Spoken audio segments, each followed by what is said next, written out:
Hello tout le monde, on se retrouve aujourd'hui pour une nouvelle vidéo, j'espère que vous allez bien, que votre confinement se passe bien. Aujourd'hui je vous retrouve pour une petite vidéo, celle que je vous avais promis il y a au moins 3 semaines, mais vous connaissez mon organisation et ma régularité. J'essaye vraiment de faire en sorte de sortir plus de vidéos, mais c'est un rythme à prendre que je n'ai pas encore, donc voilà. En tout cas aujourd'hui on va parler de mon vrai visage, comme vous avez pu voir dans le titre ou sur la miniature, je sais pas encore comment j'aurais tourné les choses, mais aujourd'hui je vais vous dire la vérité et rien que la vérité. Puisque comme je vous l'ai déjà dit, j'ai reçu il y a quelques temps maintenant un message sur Instagram d'une abonnée qui me disait voilà, sur tes photos Instagram, on dirait pas que tu souffres de ton eczéma, sur tes photos, sur tes vidéos, t'es belle quoi.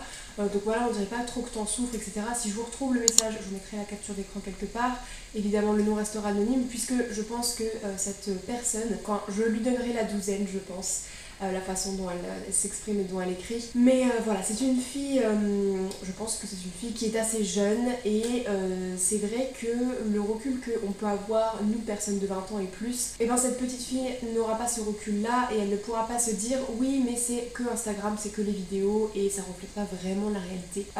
Moi, je sais que quand je vois une photo sur Instagram d'une fille avec un corps sublime, je suis capable de me dire bon, peut-être qu'elle fait du sport, certes, mais il y a peut-être aussi un peu de Photoshop derrière, un petit peu voilà, d'augmentation des fesses ou de la poitrine, enfin voilà. Je veux dire, sur Instagram, on peut vous faire croire n'importe quoi. Je me rappelle aussi d'une youtubeuse, alors je me rappelle plus du nom, je crois que c'était une québécoise, qui avait fait croire à ses abonnés sur Instagram qu'elle partait à Dubaï ou Maldives, enfin je ne sais plus. Et voilà, tout en photoshopant ses photos, voilà, en faisant le côté un peu paraître, et ben elle avait réussi à convaincre ses abonnés qu'elle était partie dans un autre pays. Et du coup, cette expérience, ça avait bien montré qu'on peut vraiment faire croire ce qu'on veut sur les réseaux sociaux et sur YouTube. Donc ce petit message, cette vidéo en fait elle s'adresse à ces personnes-là, donc ces personnes un petit peu plus jeunes, mais aussi à d'autres abonnés qui effectivement pensent que je vis bien mon eczéma et que j'en ai pas tant que ça et que genre ça va quoi. Parce que j'ai reçu aussi un autre message d'une fille qui m'avait carrément envoyé une photo d'elle avec en crise d'eczéma, etc.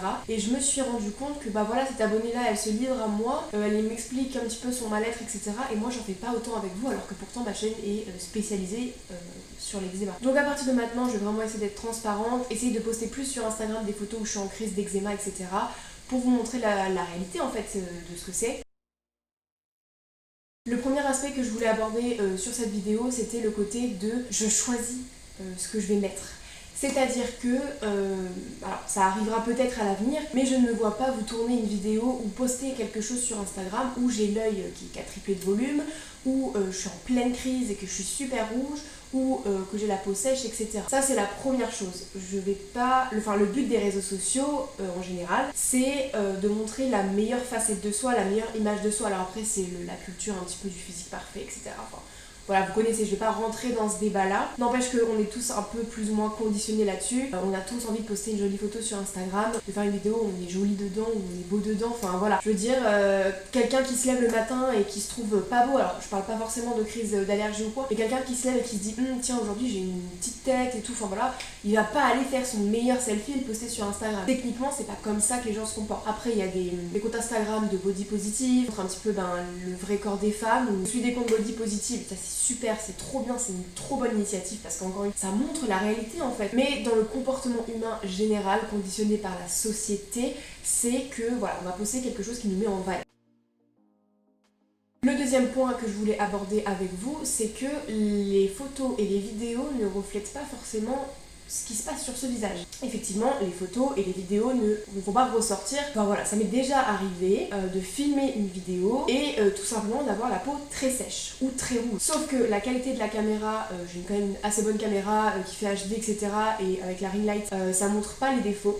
Tout bonnement, ma première vidéo sur cette chaîne-ci où je vous montre ma routine maquillage un peu de tous les jours, je crois. Bah typiquement, ici, là, au niveau du sourcil, j'ai la peau super sèche. Et quand on est en face de moi, je me souviens très bien, je l'ai dit à ma soeur après quand j'ai réalisé le maquillage, je lui ai dit punaise, regarde là ici ça me fait des croûtes, voilà c'est comme ça, ça me faisait des plaques de sécheresse et franchement le fond de teint dessus ça rendait dégoûtant. Pourtant quand vous regardez cette vidéo, ça se voit pas. Je crois qu'on voit que je suis un peu rouge, même avec le maquillage parce que je suis filmée de très près, mais ça se voit pas. Et pourtant le rendu du fond de teint le rendu de l'anti-cerne ou du fond de teint, je sais plus, au moment de cette vidéo, en vrai, c'était dégoûtant. Le deuxième point, c'est que la ring light, la qualité de la caméra ne font pas ressortir mes défauts. Là, aujourd'hui, j'ai une peau, elle est très bien, j'ai pas trop de rougeur, j'en avais un petit peu ce matin. Et elle est pas très sèche, mais elle est un petit peu sèche. Et il faut bien vous rendre compte que là, la caméra, je pense, je verrai au montage, mais j'ai une peau qui est en flic, tu vois. Si tu me vois dans la vraie vie, ici, tu sens bien que j'ai la peau qui est un peu sèche. Et c'est pareil sur Instagram,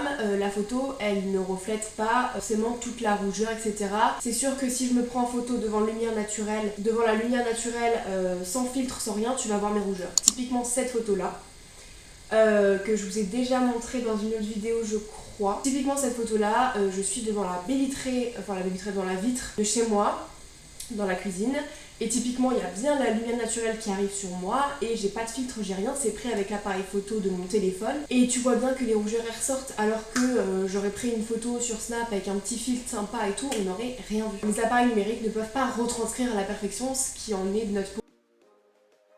Et troisième point, je crois que c'est le troisième et dernier point que je voulais vous préciser, c'est le maquillage. Typiquement aujourd'hui, ce matin je me suis réveillée, j'avais quelques petites rougeurs ici, des petites plaques, voilà ici. J'ai mis du fond de teint. Est-ce que vous voyez que j'ai des rougeurs aujourd'hui? Non, parce que j'ai mis du fond de teint, j'ai mis de l'anti-cerne en l'occurrence. Donc voilà, le maquillage aussi ça peut cacher, alors comme je vous l'ai dit des fois ça peut empirer genre quand t'as la peau sèche et tout.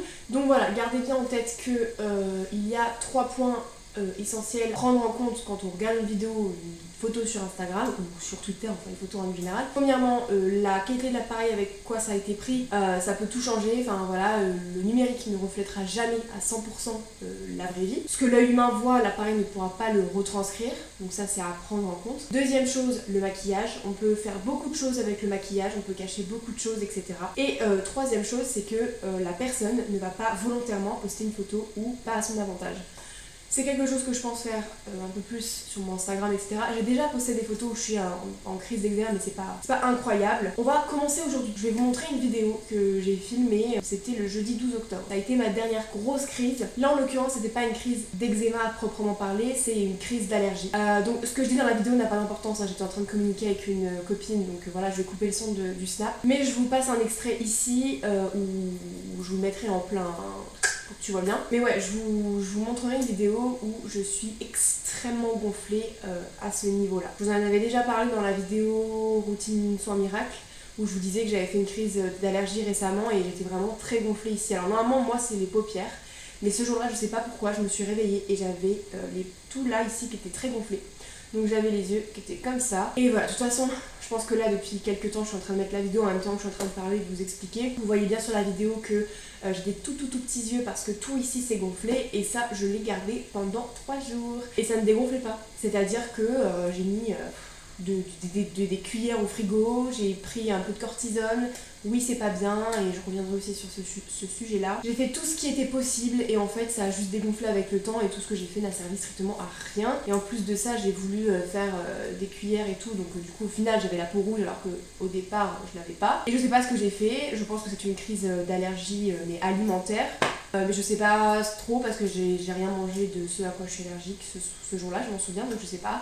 Après ça peut être une montée de stress aussi parce que je sais que à ce moment-là j'étais pas hyper bien pour une raison qui me regarde parfaitement. Enfin, voilà, je vous mettrai cette vidéo là, mais tout au long de la vidéo j'essaierai de vous mettre des photos de ce que je peux trouver de mes différentes crises d'allergie parce qu'il y en a eu un paquet et parce que voilà. Ces photos-là, je les garde précieusement dans mon téléphone et que je vais pas les divulguer à tout va. Enfin voilà, après j'ai rien à prouver à qui que ce soit. Enfin je veux dire, objectivement, il n'y a rien qui m'empêche de poster ces vidéos, ces photos. Mais voilà, ça fait un petit peu mal au cœur de poster ce genre de choses. Ouais, parce que quand tu postes une photo sur Instagram ou tu fais une vidéo, t'as envie d'être jolie, etc. Enfin voilà, là pour la vidéo, je me suis fait une petite queue de cheval, petit trait d'eyeliner, enfin un petit teint de flic et tout. Enfin voilà, parce que ça me fait plaisir de prendre soin de moi, d'être jolie devant la caméra. Du coup, je pense que je vais davantage peut-être pas passer le cap encore de poster ça sur mon feed, mais peut-être de vous montrer dans la story Fireskin qui est sur mon compte Instagram. Je vous invite à m'y rejoindre si ce n'est pas encore fait, puisque je poste du contenu un petit peu exclusif, des choses que je posterai pas forcément ici sur YouTube. Mais voilà, dans cette story, peut-être que je mettrai des photos où je suis pas forcément à mon avantage, histoire de montrer à cette petite fille de 12 ans qui m'a écrit, et même à d'autres personnes, que oui, je suis jolie sur mes photos, enfin tout est subjectif bien sûr, Mais oui, je suis jolie sur mes vidéos et oui, je suis jolie sur une post Instagram parce que je le veux, parce qu'il y a le maquillage et parce qu'il y a l'appareil avec lequel je prends cette photo. Bah en fait, moi ça me rassure un petit peu, enfin ça me rassure, c'est pas le bon mot.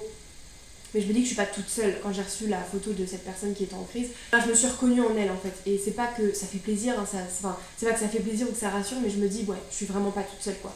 Et la petite communauté que je me suis trouvée ici, c'est vraiment des personnes qui me ressemblent et qui vivent la même chose que moi. Et c'est toujours mieux pour l'acceptation de soi-même. Bref, je sais pas combien de temps la vidéo va durer, si elle sera très longue ou peut-être très courte. Mais je voulais juste faire un rapide point là-dessus.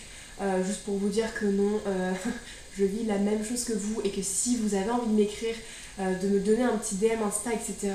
pour qu'on discute ensemble de vos crises, etc. pour qu'on se compare et même qu'on se dise tiens, toi c'est la paupière gauche et moi c'est la paupière droite.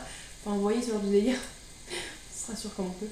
Mais oui, n'hésitez pas à m'écrire sincèrement, surtout qu'en plus je réponds vraiment à tout le monde, toutes les personnes, et il y en a eu beaucoup qui m'ont écrit par rapport à des filles qui sortaient de leur rendez-vous avec l'allergologue et qui étaient complètement dépitées, qui m'ont dit je sais plus quoi faire, ils me saoulent, ils comprennent pas.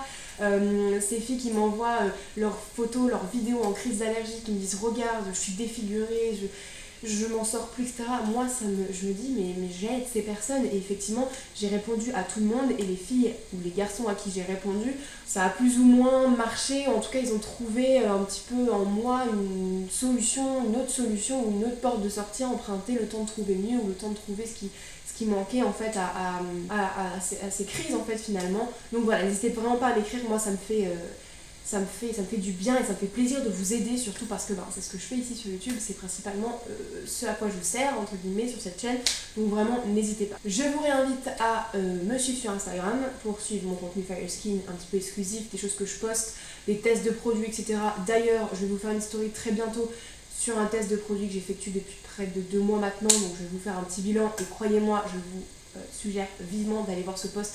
Parce qu'honnêtement, c'est un petit peu 2 nouvelles crèmes que j'ai trouvées qui sont un petit peu moins chères et qui marchent super bien. Donc pareil, je vous conseille d'aller là. Je vous invite également à vous abonner et puis à activer la cloche des notifications juste pour être au courant quand je sors une nouvelle vidéo. Voilà, comme ça vous pourrez être au courant de si j'ai un nouveau produit à vous montrer ou une vidéo qui pourra peut-être vous donner du baume au cœur si vous êtes en pleine crise. Enfin voilà. Et puis je vous invite également à liker cette vidéo. Comme ça, je sais que ce contenu vous plaît et puis je pourrais peut-être en refaire d'autres. Bon, dans ce style-là, je pourrais pas vous faire un épisode 2 ou je ne sais quoi, mais vous avez compris, ça me permet de voir un petit peu et de me situer sur YouTube, sur mes vidéos, sur ma chaîne, etc. Donc, eh bien écoutez, cette vidéo touche à sa fin, j'espère qu'elle vous aura plu, et puis, quant à moi, je vous retrouve normalement la semaine prochaine. Passez un bon confinement, j'ai envie de vous dire, et nous on se retrouve très vite. Salut!